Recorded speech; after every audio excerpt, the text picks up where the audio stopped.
Bonjour à tous et bienvenue pour un nouvel opus de Les meilleurs épisodes des séries. La saison 6 de Fear the Walking Dead vient tout juste de débuter. Et vu que je vous ai proposé un épisode sur la saison 4, autant en faire un sur la saison 5 avant de retrouver sur nos écrans les aventures de Morgan et du groupe. D'ailleurs, je vous invite à voir ma vidéo sur la saison 4 avant de voir celle-ci, car pour pas faire de réédit, je vois cette vidéo comme une suite à ma première. Donc go en description pour ceux qui l'ont pas vue. Trêve de bavardage, l'épisode qui nous intéresse aujourd'hui est l'épisode 15 de cette 5e saison, épisode intitulé Canal 5. Il faut que j'en vois qu'on a récemment... Ça marche.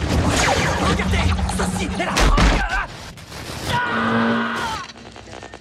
Je ne vais pas résumer la saison car c'est pas ce qui nous intéresse. Par contre, je vais devoir faire deux petits détours pour vous donner les clés de compréhension. Premier détour, épisode 9 intitulé Canal 4. Cet épisode est particulier. En effet, il s'agit d'un film qu'ont réalisé le groupe de Morgan. C'est-à-dire que l'épisode est supposément filmé par Al et le groupe avec leur propre caméra, donc en fan footage. Style particulier à Fear the Walking Dead, introduit pour la première fois dans l'épisode 1 de la saison 4, C'est quoi ton histoire ? Ce film est une sorte de documentaire afin de montrer que leur combat pour sauver des gens marche et pour gagner la confiance des survivants. La trame principale de l'épisode est comment Morgan et le groupe arrivent à sauver une femme et son enfant enfermés dans leur maison, encerclés par des mines. Deuxième détour lors de l'épisode 13 qui s'intitule Laissez le reste, qui est aussi un très bon épisode. Un nouveau groupe d'antagonistes fait son apparition. Le groupe de Virginia. Pour commencer, leur apparition, du point de vue du groupe de Morgan, commence très mal. En effet, avant même d'être présent physiquement, ils tuent froidement Logan et son groupe. Logan et son groupe, ce sont les ennemis de nos héros sur la première partie de saison. Cette fusillade caractérise déjà énormément le groupe de Virginia. Déjà, comme je l'ai dit, ils les tuent avant d'apparaître physiquement à l'écran. Cette action est annonciatrice de beaucoup de choses. C'est une grande menace qui peut agir avant même de se faire remarquer. Au niveau de la réalisation, c'est très intelligent. Ils sont caractérisés par le meurtre de sang-froid, une sorte de grande lâcheté. Ensuite, ils ont une petite discussion. Virginia est sûre d'elle. Elle a un côté égo-trip avec une touche de moquerie, du cynisme. Elle a de plus un grand avantage. Elle a vu le film de l'épisode 9, elle les a surveillés, elle connaît donc les membres du groupe de Morgan. Alors que de leur côté, Morgan et les autres ne connaissent d'elle que sa façon de fonctionner. Tuer. C'est d'ailleurs cette divergence philosophique qui va les amener à être ennemis. En effet, dans cette saison, nos héros ont toujours le même but, aider le plus de survivants possible. Alors que de son côté, Virginia, elle, veut construire l'avenir. Mais pour cela, elle tue ceux qui ne sont pas essentiels. Et c'est cette façon de fonctionner qui va déplaire au groupe de Morgan. Si bien qu'ils refusent à ce moment de s'allier à elle. Ils deviennent donc inutiles aux yeux de Virginia, qui va vouloir se débarrasser d'eux. Mais au final, un arrangement est trouvé. Donc ce qu'il faut avoir en tête lors de mon deuxième détour, un nouveau groupe de méchants fait son apparition. Virginia et sa bande, qui sont plus nombreux et mieux équipés. Ils ont le pétrole, les armes et connaissent très bien le groupe de Morgan. Maintenant, nous pouvons passer à l'épisode qui nous intéresse, l'épisode 15 de cette 5e saison qui se nomme Canal 5. L'épisode débute par un nouveau film réalisé par des survivants. Mais cette fois-ci, c'est Virginia et sa bande qui le réalisent. Eux aussi veulent gagner la confiance des gens. Ce qui me marque dans ce petit film, c'est que les prétendus sauveurs ne parlent pas et sont en mouvement, se promenant à cheval. Alors que les prétendus sauvés, eux, font leur témoignage assis ou debout, et surtout ils sont statiques. Cela peut donner cette sensation d'action du héros par le mouvement. Pourtant, on ne les voit pas agir. Virginia dit « Comme vous le voyez, nous avons beaucoup voyagé. » Mais nous, on ne voit justement rien. Il faut attendre la fin du monologue de Virginia pour voir des plans concrets d'aide et d'entente entre individus. Car en réalité, ce film est plus une attaque au groupe de Morgan. C'est symbolisé grâce à ce très beau plan, où on sort de la télévision en travelling arrière, où on découvre une pièce beaucoup plus sombre que le film. La caméra continue son mouvement et descend au sol. Al comprend que ce film leur est destiné. Elle s'énerve, jette la télévision sur le sol en direction du spectateur. Ce plan est très beau et riche de sens. En réponse au film de Virginia, Al, Morgan et le groupe décident de réaliser un nouveau film, pour montrer qu'ils ont réussi à sauver des gens et qu'ils sont à la recherche d'un lieu où s'établir. Ils comptent utiliser leur dernier litre d'essence pour rejoindre un parc sur la thématique du western. Ils pensent que ce parc est un bon choix, car il a été conçu pour y vivre comme au temps du Far West, c'est-à-dire sans électricité, avec un point d'eau à proximité et le parc est entouré d'un mur. Je trouve assez fascinant ce début de relation entre le groupe de Morgan et le groupe de Virginia. On pourrait dire que c'est une sorte de guerre froide qui a été lancée par le groupe de Virginia. Virginia ayant déjà volé le pétrole dans l'épisode 13, elle continue son acharnement sur Morgan et les autres, afin de prendre le contrôle du groupe et avoir de la main-d'œuvre. Alors que nos héros, eux, veulent continuer leur combat à leur manière, c'est-à-dire sauver tout le monde, que ce soit les malades ou les personnes âgées. La bonne idée des showrunners, c'est cet antagoniste. Car dans la série mère, bon, même si Rick et son groupe, eux, sont nuancés, car justement on suit des hommes et des femmes qui doivent faire face à l'apocalypse et donc ne sont pas manichéens, par contre les antagonistes sont souvent juste des méchants. Et c'est un peu normal parce qu'on les voit du point de vue de Rick et son groupe. Dans cette saison de Fear the Walking Dead, on a deux groupes en conflit sur comment construire l'avenir. Et je trouve que c'est une excellente idée. On a deux groupes qui veulent faire le bien, mais sont en désaccord sur les règles morales à adopter. Même si je pense, et on le verra ou non dans la saison 6, que le groupe de Virginia cache bien son jeu. On peut aussi qualifier cette relation de guerre froide dans les moyens utilisés dans ce conflit. Ici, par ce jeu de films qui se répondent, on est clairement dans une guerre de propagande, et qui de plus, ces films sont envoyés comme un doigt d'honneur au camp adverse. C'est ça l'avenir, vous voyez. Ou du moins c'est celui dont j'ai envie de faire partie. Ce film est aussi le parfait exemple pour vous parler d'un des plus gros problèmes de cette saison. Car pour tout avouer, la saison 4 a été pour moi une grande claque. Fear the Walking Dead repartait très bien avec ce reboot officieux. Pourtant, malgré que j'ai aimé la saison 5, elle est rageante pour son nombre excessif de petits défauts. Le plus gros pour moi, ce sont ces personnages qui passent leur temps à parler de ce qu'ils vivent au quotidien, leurs doutes, leurs envies, mais à qui, nous spectateurs, nous les voyons jamais rien vivre. J'étais pas là quand les autres avaient besoin de moi. Et j'étais pas là quand les autres avaient besoin de moi au puits de pétrole.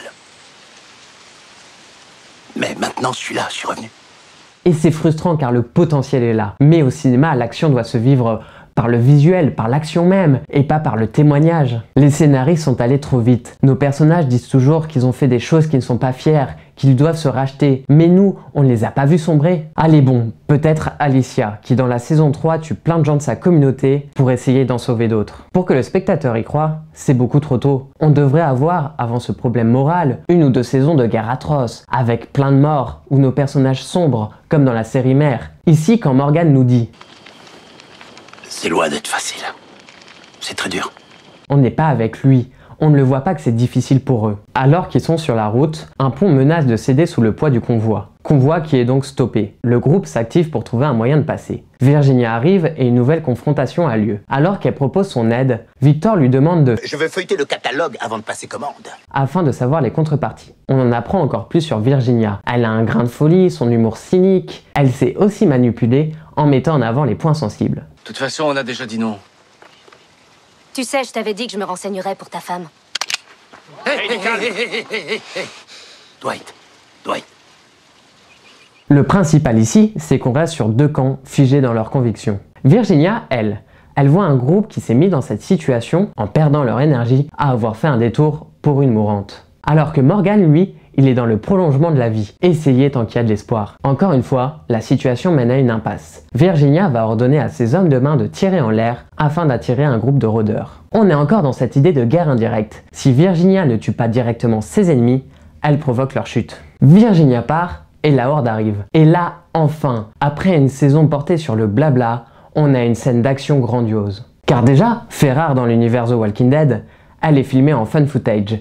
C'est-à-dire que la caméra est intégrée à la fiction, et que c'est de cette caméra qu'est tiré les plans que nous voyons. Cette technique de réalisation est souvent utilisée au cinéma pour les faux documentaires, mais surtout pour les films d'horreur. Et on est bien sur une série d'horreur de fiction, avec Al qui réalise un documentaire sur leur quotidien. Mais qu'est-ce qu'apporte le fan footage à cette scène de fiction où nos héros font face à une horde de zombies? Déjà, on a une caméra peu stable, avec beaucoup de saccadements et une multiplication des points de vue, car il y a 3 caméras. Alors que quand Virginia était là, les plans étaient beaucoup plus stables. Ceci montre l'urgence de la situation face à la horde. On est dans l'action cette fois. De plus, dans les séries The Walking Dead, nous sommes d'habitude dans la surenchère sur le nombre de zombies, la grandeur des hordes. Alors qu'ici, par ce choix de mise en scène, voir seulement une dizaine de zombies devient tout de suite plus effrayant, car cela ancre le spectateur dans le réel. On ressent la peur, la pression. Le réalisateur de l'épisode a vraiment travaillé cette séquence de manière exceptionnelle avec ce plan.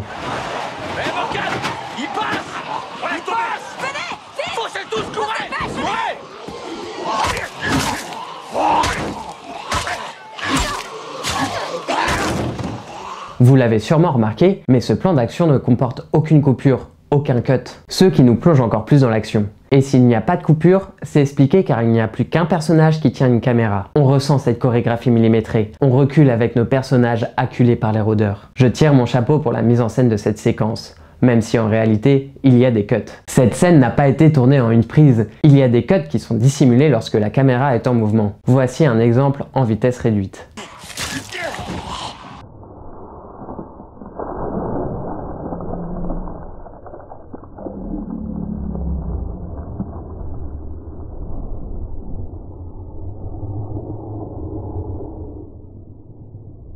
Alors que le groupe réussit à traverser le pont, le personnage qui filmait lui ne survit pas. Par conviction, car avoir réussi à traverser le pont est pour lui une victoire face à Virginia. Et il souhaite filmer cette victoire, mais en meurt car le pont s'écroule avec lui. C'est ainsi que l'esthétique fun footage stoppe pour revenir à une réalisation plus classique. Nos personnages ayant perdu le convoi doivent continuer à pied afin d'atteindre le parc western. Durant cette séquence, le groupe marche dans la forêt et plusieurs discussions ont lieu. Je trouve que depuis la saison 4, Fear the Walking Dead se démarque par sa réalisation qui est de plus en plus réussite. Je viens de vous parler d'un plan séquence qui est vraiment top. Mais on pourrait aussi parler de la composition des plans. Les réalisateurs mettent parfois le corps en avant, mais ils jouent aussi avec les lignes de fuite dans ce monde dévasté. Dans cette séquence, nos personnages ont espoir de trouver leur Eldorado. Ce parc qui est leur espoir de vaincre Virginia et de lui dire haut et fort « Nous allons réussir à construire l'avenir que nous voulons, un avenir pour tous ». Et si le parc n'est plus là, ils savent qu'ils ont perdu, car ils n'auront plus rien,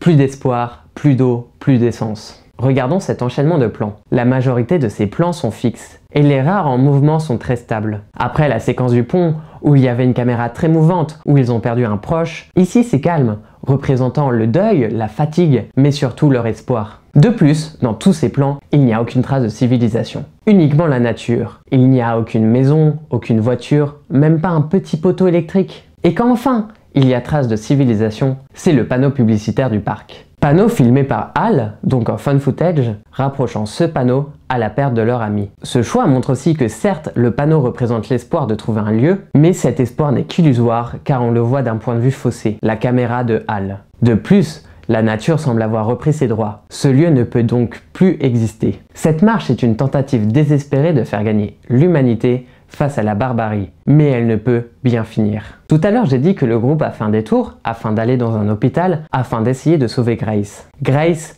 c'est elle. Le groupe pense qu'elle est mourante car elle aurait reçu trop de radiation. Et on pourrait dire que Grace et Morgan ont le béguin l'un pour l'autre. Je vous propose d'analyser ce plan. Je suis content que tu sois là pour voir ça. Moi aussi.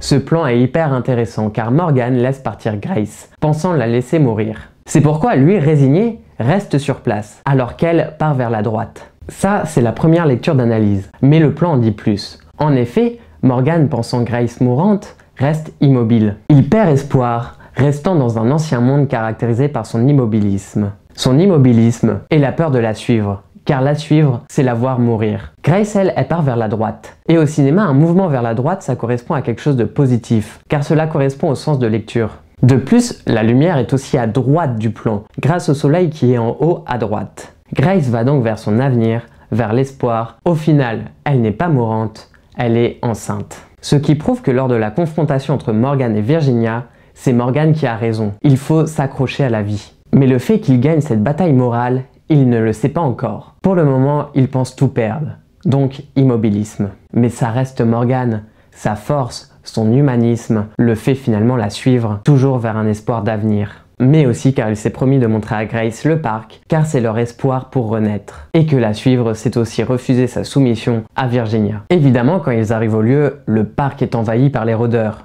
Ils ont perdu. Morgan capitule car il n'avait plus qu'un seul but. C'était de montrer à Grace l'avenir qu'ils rêvaient tous deux. Mais il ne lui montre que désolation. C'est pourquoi il cesse de se battre et appelle Virginia à l'aide. L'épisode se conclut sur ce plan, montrant la défaite du groupe. Malgré les nombreux problèmes de cette 5e saison de Fear the Walking Dead, je trouve la série très intéressante pour ses enjeux moraux ainsi que sa réalisation. J'espère que la saison 6 sera exceptionnelle. De toute façon, on en parlera sur cette chaîne. Les meilleurs épisodes des séries, c'est fini pour aujourd'hui. N'hésitez pas à liker la vidéo et à la partager. Et pour ceux qui veulent parler de Fear the Walking Dead, on se retrouve dans les commentaires. À bientôt sur les internets.